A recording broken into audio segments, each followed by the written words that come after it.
ओम शांति। आज है 29/11/2023 की साकार मुरली।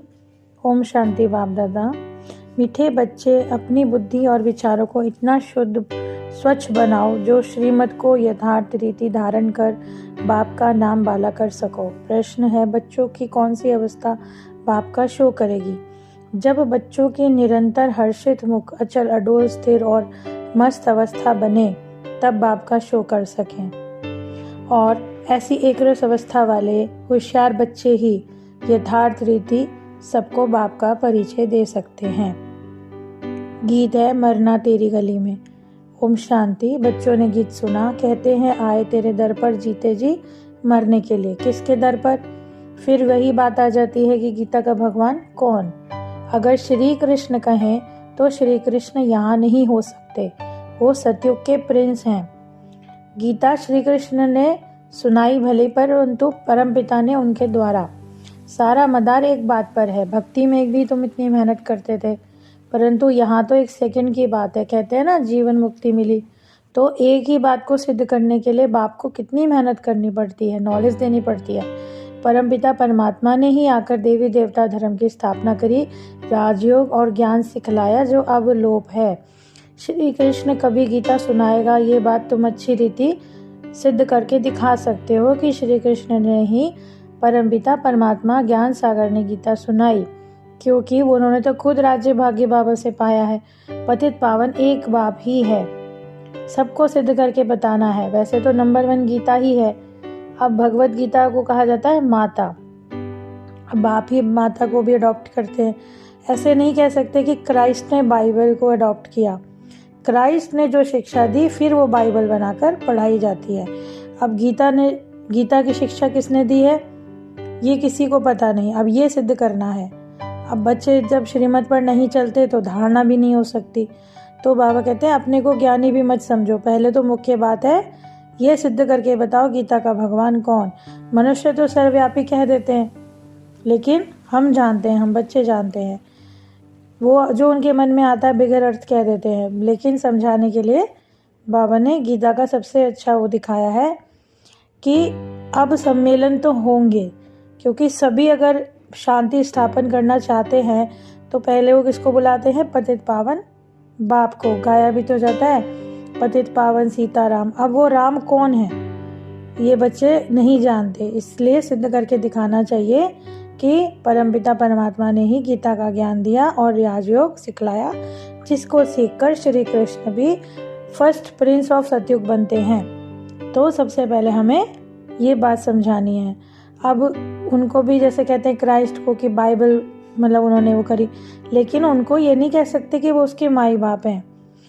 श्री कृष्ण के धर्म से यूं तो क्राइस्ट को मानने वाले भी हैं और बौद्धियों का भी शास्त्र है, परंतु कोई भी नहीं जानते कि धर्म स्थापन कब हुआ। अभी ऐसा है कि राधे कृष्ण तो सतयुग में है, उनको अपना अभी कोई वो नहीं है, तो ज्ञान देने वाला कोई दूसरा चाहिए। तो बाबा कहते हैं टीचर सदगुरु जो भी आप बाबा को मानो, बाबा के पास सब नॉलेज है, लेकिन सब लोग क्या करते हैं आजकल? अपना सबने ज्ञान खोला हुआ है।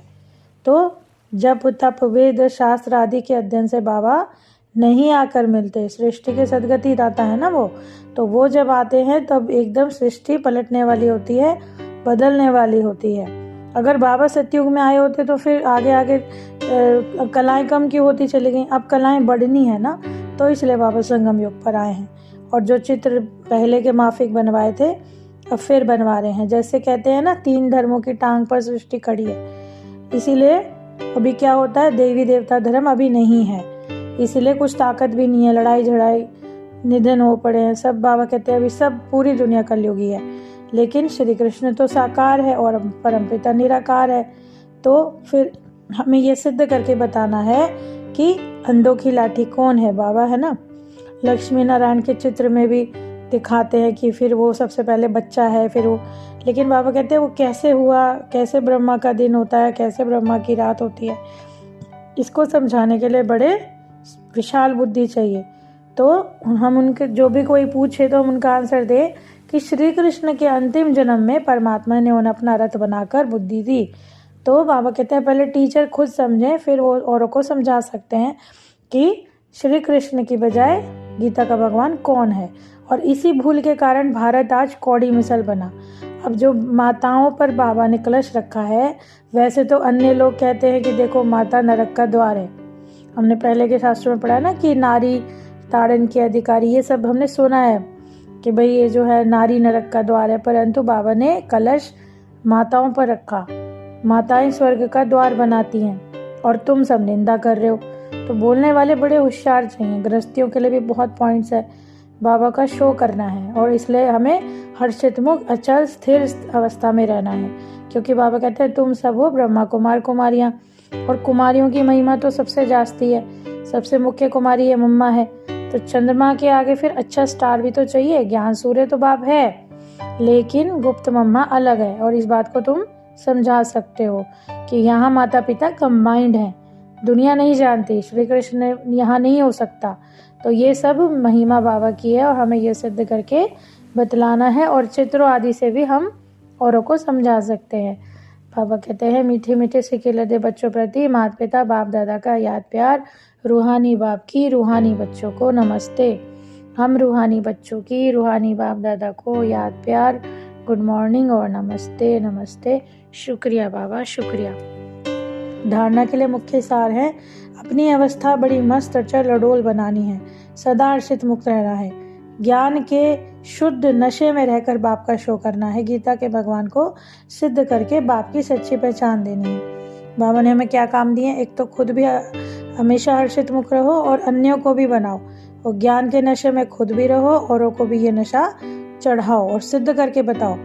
आजकल सभी की बुद्धि बहुत वैसी हो गई ना, तार्किक।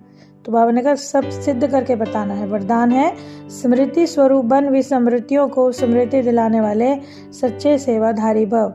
अपने स्मृति स्वरूप फीचर्स द्वारा औरों को स्मृति दिलाना, यही सच्ची सेवा है। आपके फीचर्स औरों को स्मृति दिला दें कि मैं आत्मा हूँ। मस्तक में चमकती हुई मणि को देखें। जैसे सांप की मणि देखकर सांप की तरफ तो किसी का ध्यान ही नहीं जाता, ऐसे अविनाशी चमकती हुई मणि को देखकर लोग देहबान भूल जाए और अटेंशन स्वतः ही किसकी तरफ जाए? आत्मा की तरफ। तो विस्मृति वालों को भी स्मृति आए, तब कहेंगे सच्चे सच्चे सेवाधारी। स्लोगन है, अवगुण धारण करने वाली बुद्धि का नाश करके सतो प्रधान दिव्य बुद्धि धारण करो। बाबा कहते हैं अब जिस बुद्धि में पहले अवगुण थे ना, उसे भूल जाओ, उसको नष्ट करो। अब किसका ध्यान करना है? सतो प्रधान दिव्य बुद्धि का। इतनी सुंदर मुरली के लिए बाबा का बहुत बहुत शुक्रिया। ओम शांति।